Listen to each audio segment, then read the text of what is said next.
शिल्पा शहर की एक पढ़ी-लिखी, होनहार और स्मार्ट लड़की थी, जिसके पिता के बहुत सालों पुराने वादे के लिए उसके शादी गाँव की एक लड़का विकास से हो जाती है, लेकिन उसका सास पुराने ख़्यालों का था। अरे शहर की हो, इसका मतलब ये नहीं कि जो मन आए करोगी। घर के कुछ नियम है जो तुम्हें भी मानने पड़ेंगे। हाँ। मम्मी, मुझे रीति रिवाज से कोई दिक्कत नहीं है, पर ऐसे नियम जिनका कोई मतलब ना बने वो तो गलत है। हाय, देखो तो। अरे घर आए एक दिन पूरा नहीं हुआ और सास से जुबान लड़ाना भी शुरू। नई हो, बहू हो, अपनी हद में रहना सीख लो। हाँ। इतने में विकास भी वहां आ जाता है। माँ, मुझे लगता है शिल्पा को घर रहने की जगह दुकान चलना चाहिए। इसकी नई चीजों की समझ और सोच हमारे बिजनेस के लिए बहुत अच्छी रहेगी। बेटे की बात सुनकर माँ को बहुत गुस्सा आ जाता है। अच्छा, अरे बीवी के आते ही तेरे तो सुर बदल गए। अगर ये दुकान जाने लगी तो गांव में क्या इज्जत रह जाएगी हमारी है? लोग क्या कहेंगे? ये कहीं नहीं जाएंगी बस। हाँ। माँ के आगे और कुछ बोले बिना विकास वहां से चला जाता है और सास शिल्पा को घर के कामों में लगा देती है।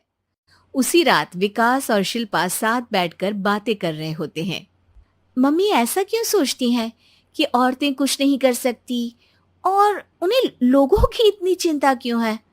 पापा की डेथ के बाद माँ ने दुकान संभालने की कोशिश की थी, पर लोगों ने उल्टी सीधी बातें सुनाकर उनका आत्मविश्वास इतना गिरा दिया कि वो कुछ कर ही नहीं पाई और सोचने लगी कि शायद औरतें ये सब कर ही नहीं सकती, इसलिए उनसे भी नहीं हुआ। लोगों की यही तो दिक्कत है, उन्हें अपने से ज्यादा दूसरे की जिंदगी में स्वाद आता है। वैसे लोग जिनसे डरते हैं ना, उन्हें ही तोड़ने की कोशिश करते हैं। आप फिक्र मत करो, मम्मी की सोच बदलने का तरीका है मेरे पास। और अगले ही दिन से शिल्पा अपनी सास की सोच बदलने और लोग क्या कहेंगे के डर को खत्म करने की जद्दोजहद में जुट जाती है। मम्मी, आपको पता है, गीता बबीता, अरे जिनके ऊपर दंगल फिल्म भी बनी है, मैं फिल्म बिल में नहीं देखती। हाँ। वो हरियाणा की लड़कियां हैं, दोनों रेसलर हैं। उन्होंने जब ये शुरू किया था ना, तो लोगों ने बहुत बातें बनाई, बुरा भला बोला, मजाक भी बनाया, लेकिन उन्होंने ना किसी की सुनी, ना अपने ऊपर से विश्वास खोया और ना ही हार मानी। और देखो आज किस मुकाम पर है।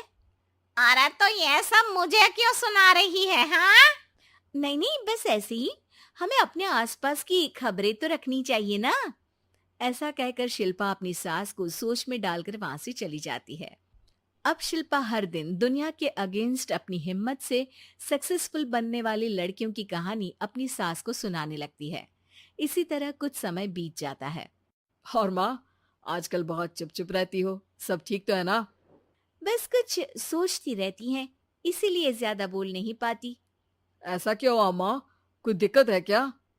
अरे तेरी पत्नी ही दिक्कत है। है? मैंने क्या किया? अरे रोज मुझे कुछ समझाने के मकसद से एक नई कहानी सुनाती है, पर खुद नहीं जानती कि मुझे सब पहले से पता है। हाँ। तो फिर दिक्कत क्या है माँ? लोग क्या कहेंगे? अरे उनका तो काम ही है कुछ ना कुछ कहना। आप ये सोचो कि उन्हें नजरअंदाज करके हम साथ मिलकर किस ऊंचाई पर पहुंच सकते हैं। बेटे और बहू की बातों से सोच में पड़ी माँ वहां से चली जाती है। अगली सुबह सबसे पहले तैयार सास आवाज लगाकर बेटे और बहू को बुलाने लगती है। अरे कहाँ सोते पड़े हो दोनों? किसी को घर में कोई काम नहीं है क्या? हाँ। सास की आवाज सुन शिल्पा भागती हुई कमरे से बाहर निकल आती है, जिसके पीछे विकास भी बाहर आ जाता है। मम्मी, आप इतनी सुबह तैयार होकर कहाँ जा रही हैं? अरे किसी नई शुरुआत से पहले भगवान का आशीर्वाद बनता है या नहीं? मैं सीधा दुकान जाऊंगी, तुम काम निपटा कर आ जाना है। सास की बात सुन शिल्पा और विकास खुशी से फूले नहीं समाते। ये हुई ना मेरी माँ वाली बात। पूरा परिवार मिलकर दुकान पर काम करने लगता है, जिसमें विकास और उसकी माँ दुकान संभालते हैं, तो शिल्पा काम को ऑनलाइन डाल शहर और इंटरनेट का काम संभालने लगती है। जिसे देख गांव में लोगों के बीच गॉसिप शुरू होते देर नहीं लगती। और क्या विकास भाई, अकेले काम संभल नहीं रहा था तो नौकर रख लेते, और तो को यहाँ लाने की क्या जरूरत थी। इन्हें घर में जो काम बोलो वो तो सही से करती नहीं, यहाँ आकर तो तुम्हें डुबा ही देंगी। अरे भाई साहब, अगर आपके घर की औरतें सही से काम नहीं करती ना तो हमें उससे कोई लेना देना नहीं। यहाँ आपकी पंचायत के लिए किसी के पास समय नहीं है। हाँ, करारा जवाब सुन बातें सुनाने आए लोग मुंह लटकाए उल्टे पैर वापस चले जाते हैं। वाह मम्मी, ये तो अब दोबारा कभी भूल कर भी यहाँ नहीं आएंगे। I am so proud of you. अरे बहुत हुआ, हाँ काम पर लगो चलो। तीनों आपस में काम बांटकर अपने अपने काम पर लग जाते हैं। इसी तरह दिनों के साथ महीने बीतते हैं, जिसमें शिल्पा की पढ़ाई, विकास की मार्केट स्किल और सास की फाइनेंशियल मैनेजमेंट से उनकी दुकान बहुत अच्छा बड़ा बिजनेस बन जाता है, जो गांव के साथ साथ शहर में भी अच्छा खासा मशहूर हो जाता है। अरे सच ही कहते थे तुम दोनों, लोगों का तो काम ही होता है कहना। अब हमें सुनना है या नजरअंदाज करना है वो तो हमारे ऊपर है। हाँ, आपकी शुरुआत में गालियां और आसमान छूने पर तालियां, ऐसे लोगों का तो काम ही है पलटना। इनकी बातों से हमें कभी अपनी राह बदलनी नहीं चाहिए, बल्कि अगर बातें बन रही है तो समझ जाओ कि रास्ता सही है। Hey everyone, welcome back to the channel. First, hit that like button right now. And don't forget to subscribe and turn on notifications. Drop a comment down below.